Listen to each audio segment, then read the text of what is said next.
Bonjour, je vous propose aujourd'hui un travail sur l'étude du sens de variation d'une suite avec conjecture préalable. Je vais m'intéresser aux quatre exemples que vous voyez là juste devant vos yeux, donc avec trois suites qui sont sur le modèle explicite, un en fonction de n, et la dernière suite qui est une suite récurrente. Si vous vous sentez à l'aise, ce que vous pouvez faire, c'est faire cette étude et venir écouter la correction, quitte à la passer un petit peu en accéléré. Allez, je démarre sur donc la première suite que j'ai proposée et ce que nous allons faire, c'est une conjecture via la calculatrice. Je vais projeter ici la calculatrice Casio. Donc on va se mettre sur le menu des suites qui est le menu Récure. On va donc aller sur Type pour bien choisir le type suite explicite, c'est-à-dire le type F1. Voilà, et on vient rentrer l'expression donc, qui était ici n au carré moins 6n plus 2. Ce que je vais vous conseiller quand vous manipulez votre calculatrice, eh bien, c'est toujours de faire quelques calculs à la main sur les premiers termes de la suite qui vous est proposée et de venir vérifier que vos calculs à la main et ceux que va vous donner la calculatrice coïncident, parce que parfois vous manipulez mal vos calculatrices et il faut que vous vous en rendiez compte. Donc on va venir dans 7. Voilà, donc là on va venir demander le calcul de termes de la suite. Donc ici par défaut, le démarrage des calculs se fait pour n égale 0 et s'arrête pour n égale 5. Donc moi je vais demander n égale 100, c'est-à-dire le calcul de 101 termes pour cette suite. Voilà, hop, je vais dans le tableau de valeurs et je me mets sur les termes de la suite et j'observe. De 2 à moins 3, ça descend. De moins 3 à moins 6, ça descend. De moins 6 à moins 7, ça descend. Alors attention, prenez l'habitude de regarder beaucoup de termes parce que une observation sur les 4 premiers termes, c'est largement insuffisant. Et d'ailleurs, vous allez vous en rendre compte. De moins 7 à moins 6, ah, ça remonte, donc il y a un changement ici. De moins 6 à moins 3, ça remonte.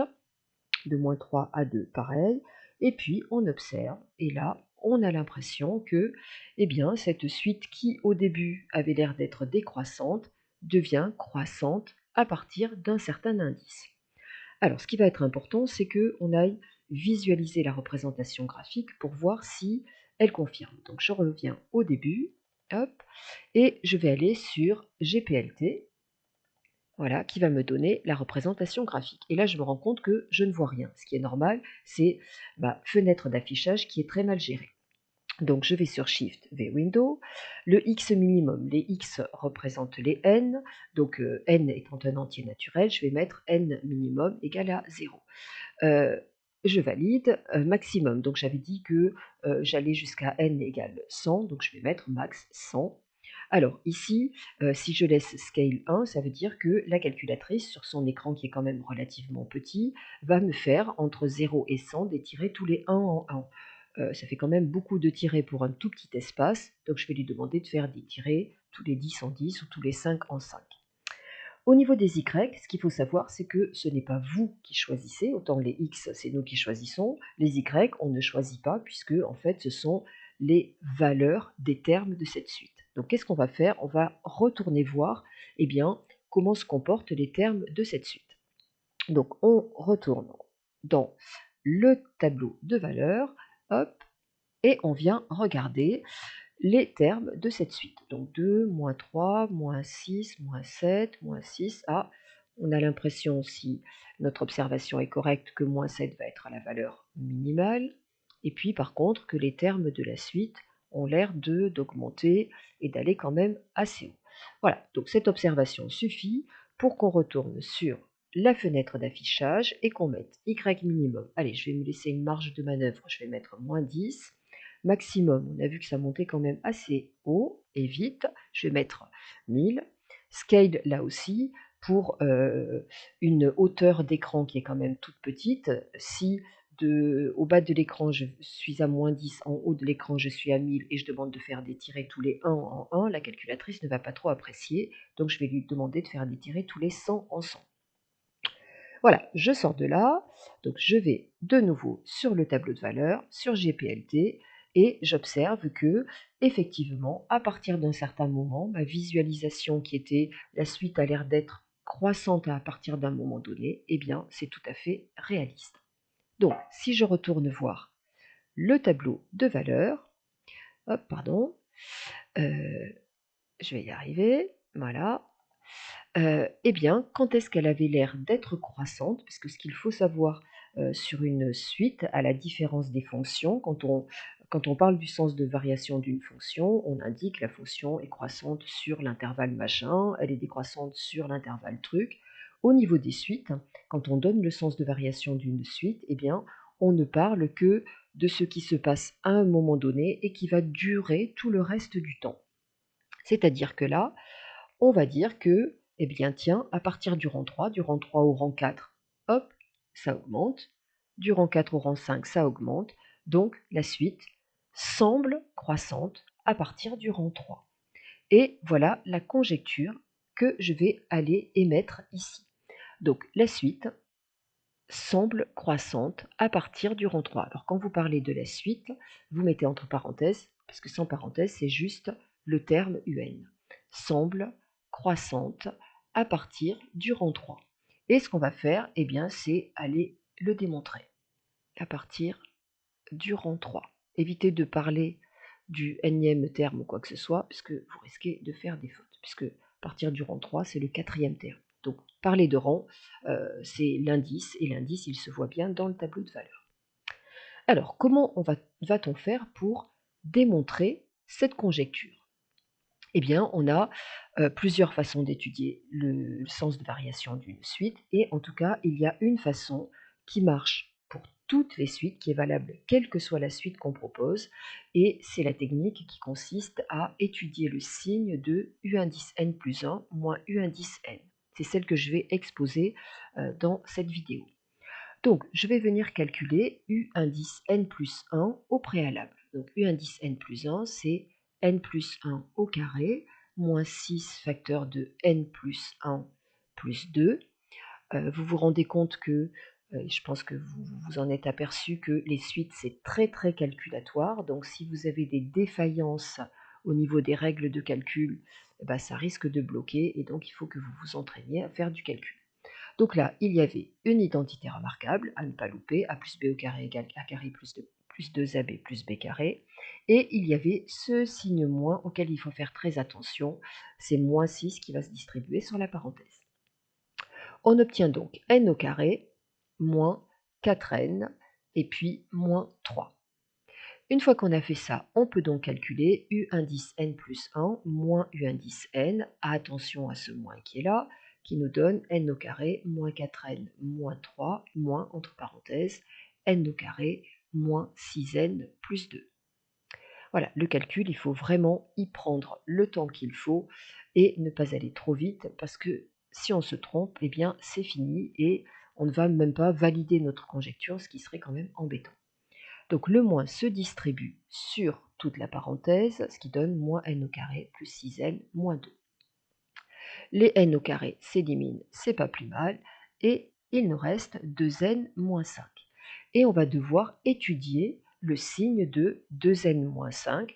Génial, c'est une expression qui est du premier degré, qu'on pourrait assimiler à 2x plus 5. Donc on peut faire immédiatement le tableau de signes. Alors attention, la variable c'est n et non pas x. N est un entier naturel et on a dit ici que la suite était définie pour n supérieur ou égal à 0. Parfois, elle pourra démarrer au rang 7, etc. Donc à ce moment-là, vous mettrez 7 à plus l'infini. Donc là, hop, elle était définie pour tout entier naturel n. On vient placer 2n moins 5 et on se rappelle bien que notre 2n moins 5, c'est notre fameux u indice n plus 1 moins U indice n, donc bien se rappeler de ça.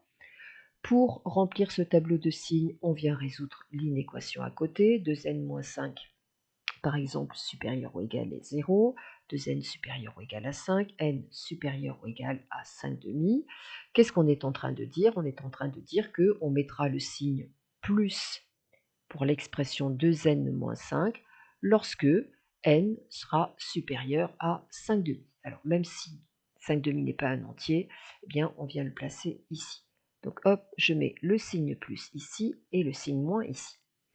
Et ce que je vais faire, et ce que je vous conseille de faire, c'est eh bien, de venir changer de couleur, ce qui va mettre en évidence une chronologie un peu différente dans votre travail, et de venir placer les entiers qui sont concernés par ce signe. 5 demi, c'est 2,5. Donc entre 0 et 5 demi, vous avez les entiers 0, 1 et 2. Après 5 demi, vous avez l'entier 3, vous avez l'entier 4, l'entier 5, et etc. Et tiens, qu'est-ce qu'on est en train de retrouver? On est en train de retrouver que, à partir de l'entier 3 et pour tous les suivants, notre U indice n plus 1 moins U indice n est une quantité supérieure ou égale à 0. J'aurais même pu mettre strictement positive. Alors que ici, notre U indice n plus 1 moins U indice n était inférieur ou égal à 0. Là aussi, j'aurais pu mettre strictement inférieur. On est donc au stade de la conclusion. Pour n supérieur ou égal à 3, on a U indice n plus 1 moins U indice n qui est supérieur ou égal à 0, ce qui veut dire U indice n plus 1 qui est plus grand que U indice n, ce qui veut donc dire que le terme suivant est toujours plus grand que le terme précédent. Eh bien, cela nous permet de dire que donc la suite UN est bien croissante, mais attention, ne vous arrêtez pas là, parce que croissante tout court, elle ne l'est pas, parce que si c'était le cas, ça serait dès le début, à partir du rang 3. À partir du rang 3. Nous avons donc validé exactement notre conjecture. Voilà pour cette suite. Je vais passer à la suite suivante, hop, qui est donc UN égale 5 sur n pour n supérieur ou égal à 1. Alors pourquoi n supérieur ou égal à 1? Tout simplement parce qu'on a n au dénominateur, et donc si l'énoncé nous disait pour n supérieur ou égal à 0, il y aurait quand même un petit souci, puisque 5 sur 0, ça n'existe pas. Donc toujours pareil, on va aller conjecturer le sens de variation de cette suite. Donc, je reviens là-dessus, j'efface la suite précédente, ce n'est pas la peine de la conserver, et je vais donc mettre 5 divisé par n. Voilà, hop, exé. 7, donc je vais me mettre en démarrage sur 1 jusqu'à 100. De toute façon, sinon, si je mettais 0 pour le premier terme, elle mettrait une erreur mathématique. Je vais consulter le tableau de valeurs et je regarde les termes. Donc de 5 à 2,5, ça descend. Hop. Ensuite, de 2,5 à 1,6, ça descend. Ça descend. Hop, ça descend. Voilà. Et là, on a l'impression que cette suite est décroissante. Même chose, on peut venir sur le graphique. Donc là, même chose, on ne voit rien parce que les unités graphiques sont mal gérées. Donc on va dans Shift V Window. Les X ne posent pas de soucis, ce sont les Y. Et quand on revient sur le tableau de valeurs, on se rend compte que, eh bien, tout à l'heure, on avait mis de moins 7 jusqu'à 1000. Là, les UN, eh bien, visiblement, le plus haut, c'est 5. Et puis ensuite, ça descend petit à petit. Voilà, donc on va venir mettre Shift V Window. Donc Y minimum, bon, on ne sait pas trop, on va laisser peut-être moins 10. Y maximum, on va mettre 5. Voilà, on valide. Scale, cette fois-ci, entre moins 10 et 5, on peut laisser un scale de 1 ou même de 0,5 si on veut. Voilà, on sort de là, on va sur le tableau de valeurs, on va sur le graphique, et on a l'impression effectivement que cette suite a l'air d'être décroissante et de venir un petit peu s'écraser sur 0, enfin se rapprocher de 0. Voilà, de toute façon, on va aller prouver ce qu'on vient de conjecturer a priori. Donc, hop, notre conjecture, c'est la suite UN a l'air décroissante. Voilà, et cette fois-ci, c'est à partir du rang 1, donc à partir de là où elle est définie, donc il n'y a pas de précision supplémentaire. Démonstration, toujours pareil, donc on va calculer U indice n plus 1 moins U indice n, et au préalable, eh bien, je vous conseille d'aller calculer U indice n plus 1. Donc on remplace n par n plus 1 et on obtient ceci. Donc U indice n plus 1 moins U indice n, eh bien cela donne 5 sur n plus 1 moins 5 sur n. Vous devez étudier le signe de cette quantité-là. Eh bien, cette quantité-là n'est pas prête du tout à une étude de signe. Pour étudier un signe, il faut une quantité qui soit sous forme d'un seul quotient, factorisé, etc. Donc, on va écrire au même dénominateur. Encore une fois, j'indique bien que les suites, ça va demander de belles aptitudes au niveau calcul. Un dénominateur commun, eh bien, c'est faire le produit des deux dénominateurs. Donc, on va se retrouver avec n facteur de n plus 1 et qu'on ne développe surtout pas parce qu'en termes d'études de signes, eh bien, c'est déjà prêt. La première fraction a été au dénominateur multiplié par n et la deuxième fraction multipliée par n plus 1. Donc hop, on fait la même chose en haut et en bas. Attention à ce signe moins qui porte sur tout le numérateur à venir. On se retrouve donc avec au dénominateur n facteur de n plus 1, au numérateur 5n moins 5 entre parenthèses n plus 1. Et vous voyez que je prends le temps de calculer et vraiment, je vous invite à prendre le temps de calculer. Un calcul, quand on va vite, eh bien, ça fait souvent de gros dégâts.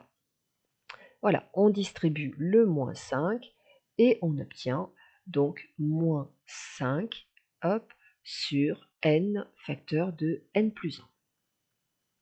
Nous allons étudier le signe de ce quotient. D'après la conjecture, il faudrait qu'on trouve un signe qui reste tout le temps le même et tout le temps négatif pour qu'on puisse dire que notre un plus 1 moins un est tout le temps négatif, donc notre un plus 1 est tout le temps plus petit que un. On va voir si c'est le cas. Alors attention, le tableau cette fois-ci démarre à 1 jusqu'à plus l'infini. Moins 5, bah, c'est pas compliqué, c'est tout le temps négatif. N, il faudrait placer la valeur 0 qui départagerait les plus les moins. N plus 1, il faudrait placer la valeur moins 1 qui départagerait les plus les moins. Et on va donc avoir notre un plus 1 moins un qui est en fait le quotient moins 5 sur n facteur de n plus 1. Donc ici, il faudrait résoudre l'inéquation n supérieur ou égal à 0. Et ici, l'inéquation n plus 1 supérieur ou égal à 0 qui donnerait n supérieur ou égal à moins 1. Si vous êtes un peu embêté parce que les valeurs frontières qui départagent les plus les moins ne sont pas dans ce tableau, ce que je peux vous conseiller, c'est de les mettre à l'extérieur du tableau, voilà, au crayon de bois, et puis après vous venez gommer, puisque c'est un petit peu bizarre de mettre des choses qui ne sont pas dans le tableau. Donc là, en fait, le 0 se mettrait là, et là, le 0 se mettrait ici. Voilà, hop, si on avait un tableau qui se faisait sur moins l'infini plus l'infini. On respecte ce qu'on vient de voir au niveau de nos inéquations. Là, n est positif lorsque n est plus grand que 0, c'est bien le cas. N plus 1 est positif lorsque n est plus grand que moins 1, c'est bien le cas. Et moins 5, c'était tout le temps négatif. Voilà, et puis après, vous venez effacer, hop, cette partie-là qui n'a aucun lieu d'être. Voilà, votre U indice n plus 1 moins U indice n est tout le temps négatif. Qu'est-ce que vous venez de dire? Donc pour n supérieur ou égal à 1, on a U indice n plus 1 moins U indice n qui est tout le temps inférieur à 0. Alors, il est strictement négatif. Si je mets inférieur ou égal à 0, je ne fais pas de faute, mais autant être précis cette fois. Un plus 1 qui est strictement plus petit que un. Le terme d'après est toujours plus petit que le terme précédent. La suite est décroissante. Voilà, et on vient de valider notre conjecture. Voilà, et là on ne précise pas à partir du rang 1 parce qu'elle est définie à partir du rang 1, donc elle est tout le temps décroissante. Allez, je passe à l'exemple suivant. Donc un égale 5 fois 0,7 à la puissance n pour n supérieur ou égal à 0. Allez, on va aller conjecturer. Donc, hop, on ressort de là, on efface la suite précédente, voilà. On écrit donc la nouvelle suite, 5 multiplié par 0,7 à la puissance n. Voilà, hop, on valide, on va dans 7, on peut laisser cette fois-ci 2 zéros jusqu'à 100, voilà. on va dans le tableau de valeurs, on regarde, et quand on observe, on a l'impression d'avoir une suite, hop, qui est décroissante. Voilà. Je peux aller valider avec le graphique. Par rapport aux unités de tout à l'heure, ça a l'air de fonctionner. Alors là, je ne vois pas trop les termes, enfin je vois quelques termes. De toute façon, je vais aller faire le travail et je vais bien voir si ma conjecture par l'observation de ces quelques termes a l'air de fonctionner. Allez, on y va, allons faire la démonstration. Donc notre conjecture, c'est UN semble décroissante. Et décroissante tout le temps, donc hop, je m'arrête à décroissante. Voilà, la démo, toujours pareil, eh bien, on exprime U indice n plus 1 qui donne 5 fois 0,7 à la puissance n plus 1. Je vais travailler sur U indice n plus 1 moins U indice n, puisque pour l'instant je ne vois pas trop ce que je peux faire.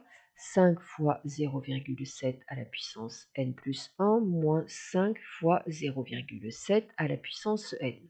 Je sais que je dois étudier le signe de cette différence, je dois donc préparer cette quantité à une étude de signe et donc la factoriser. Alors là, peut-être que vous allez être un petit peu en difficulté. Le déblocage va venir de la propriété suivante: a à la puissance n plus m est égal à la puissance n fois a à la puissance m, que vous avez pas mal manipulé comme ça quand vous travaillez sur les notations scientifiques et qu'on va désormais manipuler comme ça. C'est-à-dire que notre 0,7 à la puissance n plus 1, eh bien on va le voir comme étant 0,7 à la puissance n fois 0,7 à la puissance 1, et la puissance 1, ça donne 0,7. Donc notre U indice n plus 1 moins U indice n, ça fait donc 5 fois 0,7 à la puissance n fois 0,7 moins 5 fois 0,7 à la puissance n.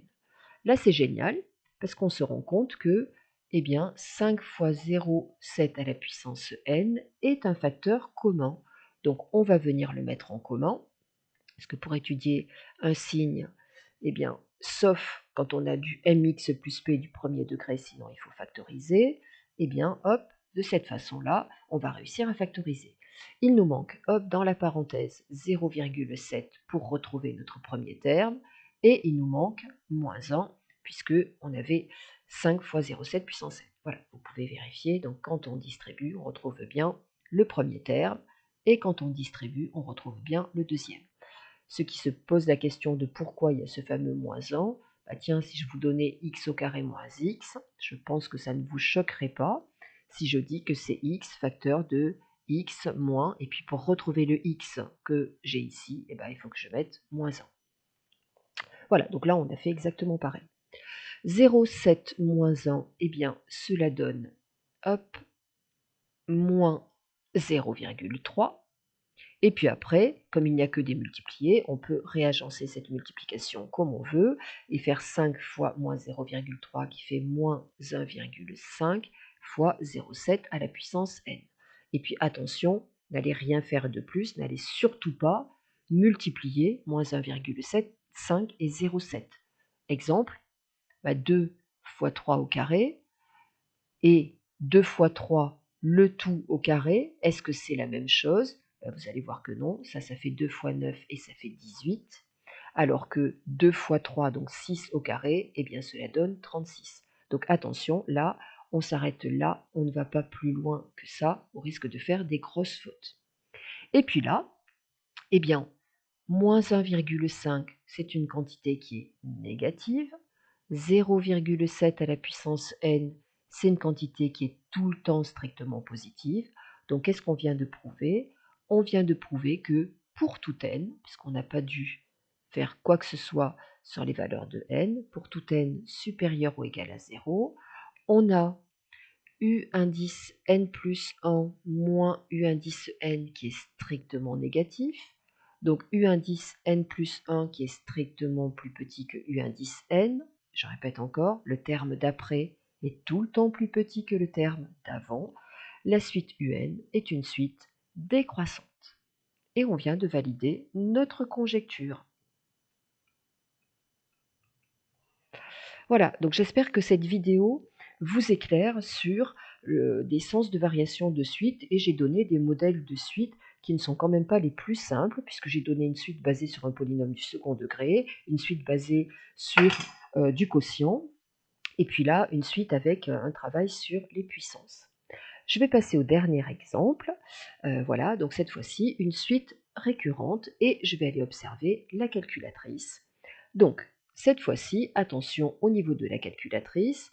Donc, bien évidemment, déjà, j'efface la suite précédente, mais je vais venir aussi dans Type pour changer le type de suite, parce que cette fois-ci, je ne suis plus sur les suites explicites, mais les récurrentes d'ordre 1, c'est-à-dire un terme en fonction de son précédent. Donc, c'est la touche F2. La touche F3, ça serait là aussi une suite récurrente, mais un terme en fonction de ces deux précédents. Donc là, je vais sur F2 et je vais donc rentrer ma suite qui était UN, donc là AN, plus N-4. Donc plus N-4. Voilà, hop, je valide. Je vais dans 7, et là je vais faire attention. Ma calculatrice ne sait pas quelle est la valeur du premier terme. Or, pour une suite récurrente, il faut bien qu'on nous donne un terme pour pouvoir calculer tous les autres, pour pouvoir démarrer. Donc ma calculatrice, par défaut, vous le voyez ici, va mettre A0 égale 0. Donc je vais lui indiquer que A0 est égal à 7. Voilà.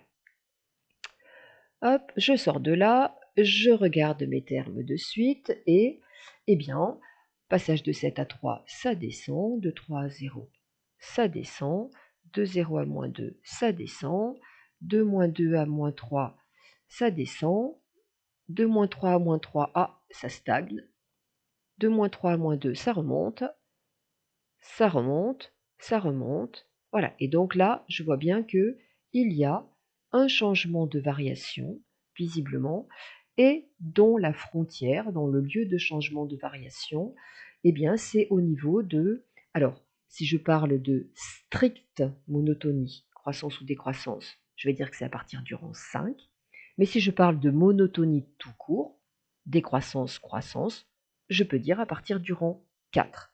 Parce que quand on parle de suite croissante, il peut y avoir un palier, c'est-à-dire des termes qui sont égaux. Strictement croissante ou strictement décroissante, il n'y aura pas de termes égaux. Donc là, il semblerait que la suite soit croissante à partir du rang 4. Je vais aller voir sur le graphique, je ne vois pas trop grand-chose. Donc pourquoi je ne vois pas trop grand-chose? C'est toujours pareil, ce sont mes unités graphiques. Donc, commençons à peu près les termes. Hop, c'était parti de 7, 3, 0, moins 2. Hop, ah, ça va remonter. Et ça remonte assez vite, mais sans trop quand même. Donc, dans les négatifs, au plus bas, on semblait aller à moins 3. Voilà, et donc là, on va pouvoir venir gérer la fenêtre des unités, donc les X. C'est bon, on les avait gérés. Donc là, Y minimum, je vais mettre, allez, moins 5, je vais me laisser une marge de manœuvre. Maximum, allez, je vais mettre 500. Le pas, tous les peut-être 50, ça paraît raisonnable. Voilà, je sors de là, je vais sur le tableau de valeur, je vais sur GPLT, et vous voyez qu'on observe. Alors, c'est difficile au niveau du graphique, surtout en sachant que un petit tiret, ça représente 50, d'avoir une bonne vision. Donc, il faut vraiment mener le tableur et le graphique en parallèle. Ça, c'est indispensable. Vous ne pouvez pas juste regarder le graphique. Donc effectivement, au début, ça a l'air de faire, on ne sait pas trop quoi, et à partir d'un certain moment donné, ça a l'air d'être une suite croissante. Et on a vu tout à l'heure que ça semblait être à partir du rang 4. Allez, on y va. Donc hop, UN semble croissante à partir du rang 4. Et on va le démontrer. Alors, ce qu'il faut savoir, quand vous êtes élève de première, je vais finir d'écrire, sinon je vais dire n'importe quoi.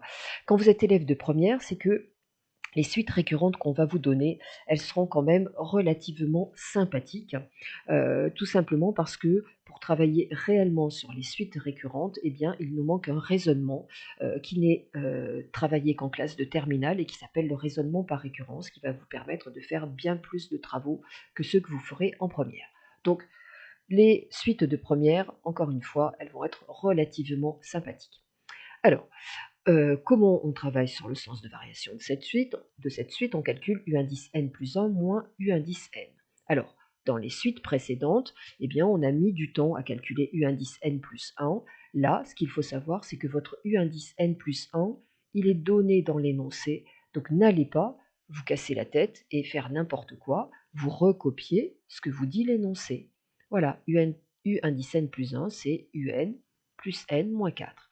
Donc, notre u indice n plus 1 moins u indice n, eh bien, il vaut un plus n moins 4 moins un. Hop, c'est top, les un disparaissent et ça nous donne donc n moins 4. On va étudier le signe de n moins 4. C'est prêt, c'est à assimiler à signe de x moins 4. Donc hop, une expression du premier degré. Je prépare mon tableau de signes. Je suis sur 0 plus l'infini parce que la suite était définie pour n supérieur ou égal à 0. Voilà, et je vais venir noter mon signe de n-4.